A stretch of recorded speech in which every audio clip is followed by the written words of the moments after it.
दिन एक के बाद एक गुजरते हुए भी देख, एक दिन तू अपने आप को मरते हुए भी देख। नमस्कार, मैं हूं राजीव और आप देख रहे हैं घूमता हुआ आईना।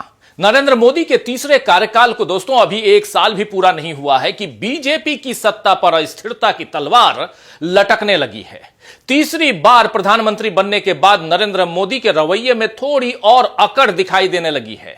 जनता की आवाज तो मोदी ने कभी नहीं सुनी और विपक्ष की आवाज भी हमेशा बीजेपी ने दबाने की कोशिश की और अब यह कोशिश थोड़ी और तेजी से बढ़ती हुई दिखाई दे रही है।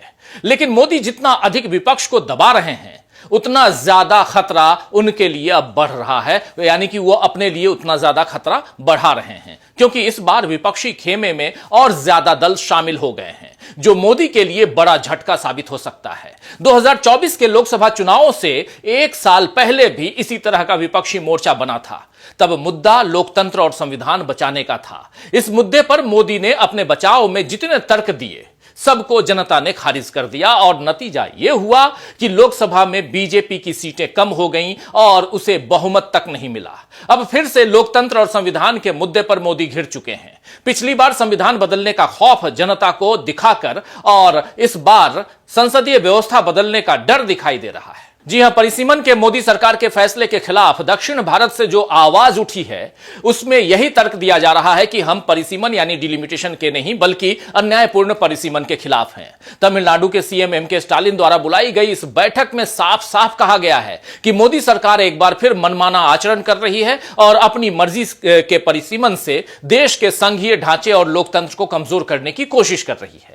पिछली बार की तरह मोदी इस बार अपने बचाव में कुछ नहीं बोल रहे हैं। उनकी तरफ से आरएसएस और बीजेपी के दूसरे नेता बयानबाजी कर रहे हैं, जिससे मोदी की मंशा पर शक और बढ़ रहा है। सवाल उठ रहे हैं कि क्या वाकई उत्तर भारत और दक्षिण भारत में को बांटने का प्लान मोदी और शाह ने बना लिया है और क्या इसीलिए वाजपेयी जी के फैसले के खिलाफ जाते हुए मोदी और शाह परिसीमन को थोपना चाहते हैं। इन सवालों में मोदी तो फंस रहे हैं। उनका साथ देने वाले चंद्रबाबू नायडू से भी अब सवाल हो रहे हैं कि क्या नायडू ने अब धर्मनिरपेक्षता और लोकतंत्र दोनों के खिलाफ मोदी का साथ देना शुरू कर दिया है, क्योंकि परिसीमन पर नायडू अभी मोदी के साथ खड़े हैं। भाषा विवाद में भी नायडू ने बीजेपी का साथ दिया है, लेकिन गठबंधन धर्म निभाने में नायडू जनता को अपने खिलाफ कर रहे हैं। ऐसे में अपनी कुर्सी बचाने के लिए अगर चंद्रबाबू नायडू बीजेपी का साथ छोड़ देते हैं तो एकदम से खतरे में पड़ जाएगी बीजेपी की सरकार यानी नरेंद्र मोदी की सरकार। तो आइए दोस्तों, आज आईने की नजर से पड़ताल करेंगे कि क्या विपक्ष की नई एकजुटता से मोदी को लगने वाला है बड़ा झटका। क्या देश में हो जाएंगे मध्यावधि चुनाव। लोकसभा सीटों के परिसीमन को लेकर शनिवार को 5 राज्यों के मुख्यमंत्रियों और डिप्टी सीएम की बैठक चेन्नई में हुई। तमिलनाडु के मुख्यमंत्री एमके स्टालिन की अध्यक्षता में बुलाई गई इस बैठक में तेलंगाना, कर्नाटक, केरल, आंध्र प्रदेश, पंजाब, पश्चिम बंगाल और ओडिशा के गैर बीजेपी दल शामिल हुए। खास बात यह रही कि इस बैठक में एक तरफ तेलंगाना के सीएम रेवंत रेड्डी थे तो दूसरी तरफ कांग्रेस की विपक्षी बीआरएस से केटीआर भी इसमें शामिल हुए। केरल के सीएम पिनरई विजयन ने भी शिरकत की और पंजाब के सीएम भगवंत मान भी पहुंचे। वहीं बीजू जनता दल के मुखिया नवीन पटनायक ने अपना वीडियो संदेश भेजा और झारखंड मुक्ति मोर्चा से हेमंत सोरेन ने भी इस मुद्दे पर स्टालिन का समर्थन किया। यानी इंडिया गठबंधन के बाहर के दल और उनके साथ साथ राज्यों के आपस में विरोधी दल सारे मतभेदों को किनारे कर संसदीय व्यवस्था और लोकतंत्र को बचाने के लिए एक साथ बीजेपी के खिलाफ खड़े हो चुके हैं।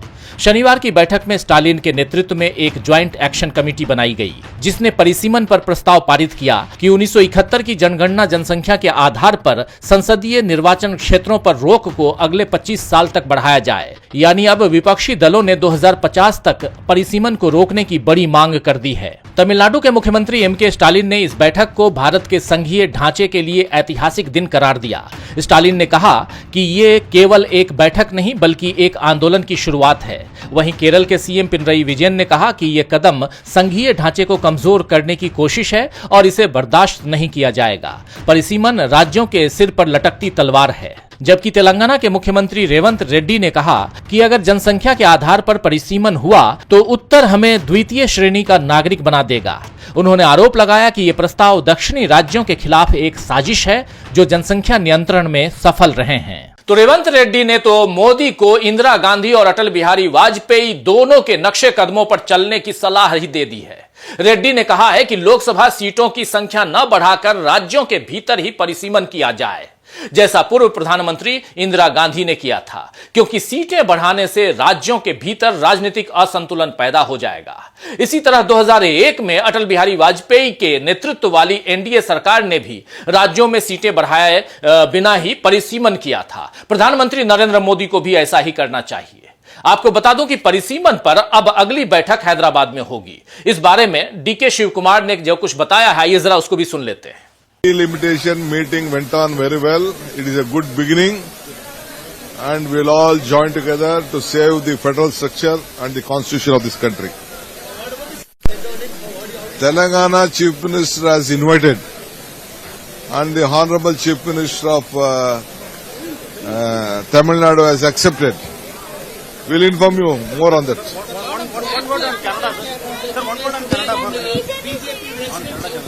What is the use of protesting in the residence? They should come and protest me and show me that black flag. They are not showing me. That means they are not prominent in Tamil Nadu.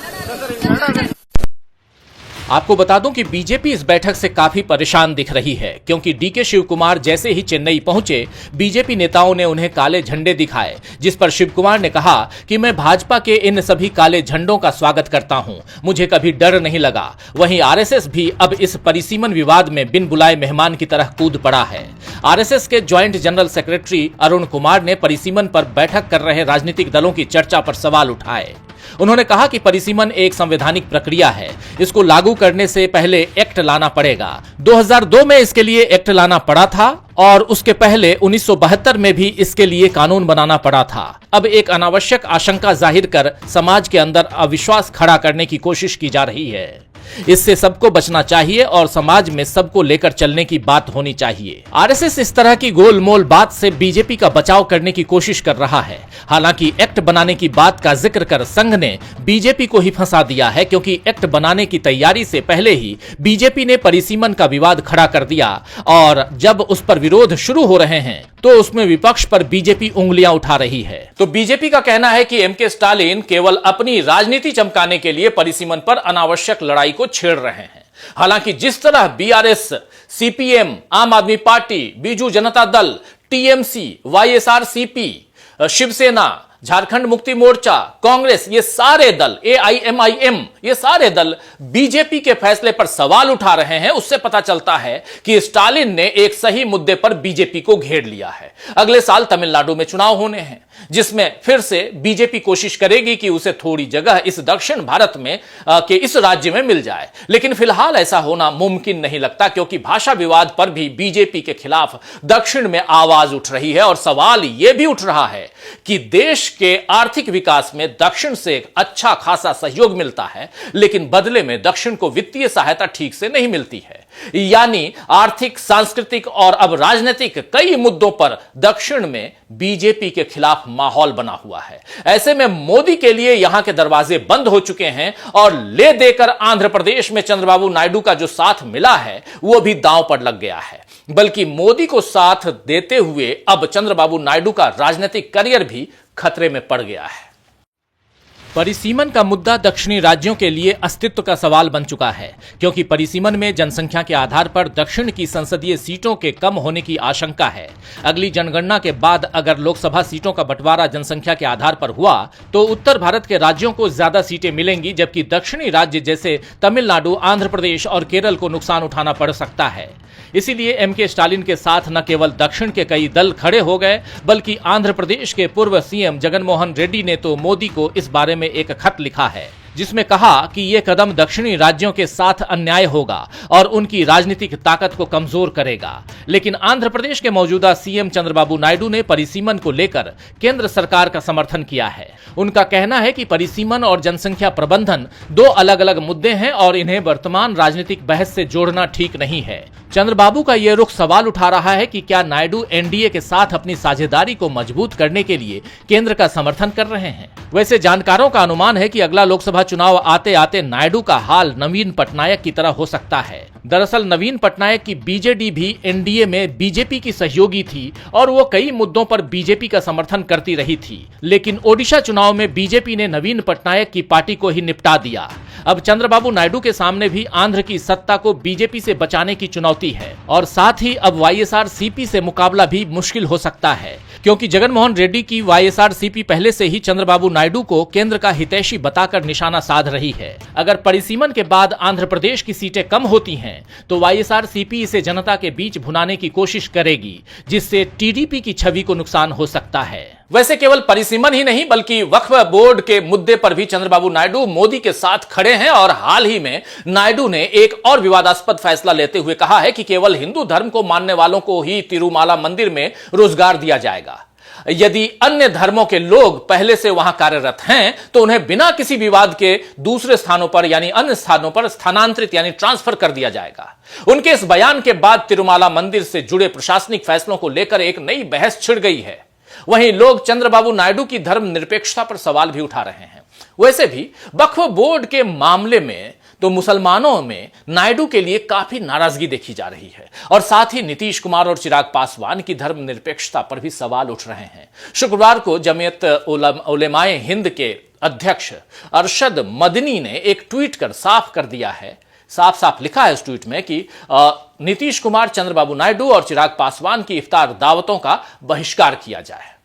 जरा देख लीजिए इस tweet को। सांकेतिक विरोध के रूप में खुद को सेकुलर कहने वाले नीतीश कुमार, चंद्रबाबू नायडू और चिराग पासवान जैसे नेताओं की इफ्तार, ईद मिलन और अन्य आयोजनों में शामिल नहीं होगी जमीयत उलेमाए हिंद। ये लोग सत्ता के लिए मुसलमानों पर हो रहे अन्याय और अत्याचार पर चुप्पी साधे हुए हैं और देश के संविधान के खिलाफ सरकार का समर्थन कर रहे हैं।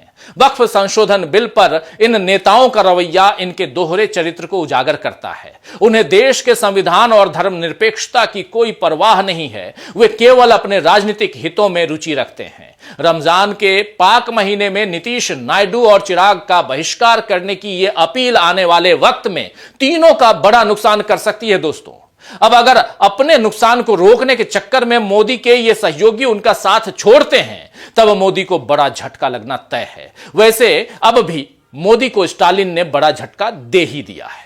शायर मोहम्मद अलवी ने ठीक ही फरमाया है कि अपनों में रह के किस लिए सहमा हुआ है तू, अपनों में रह के किस लिए सहमा हुआ है तू, आ मुझको दुश्मनों से न डरते हुए भी देख। तो आज के लिए बस इतना ही। फिर मिलेंगे खबरों के नए आईने के साथ। तब तक देखते रहिए डीबी लाइव। नमस्कार।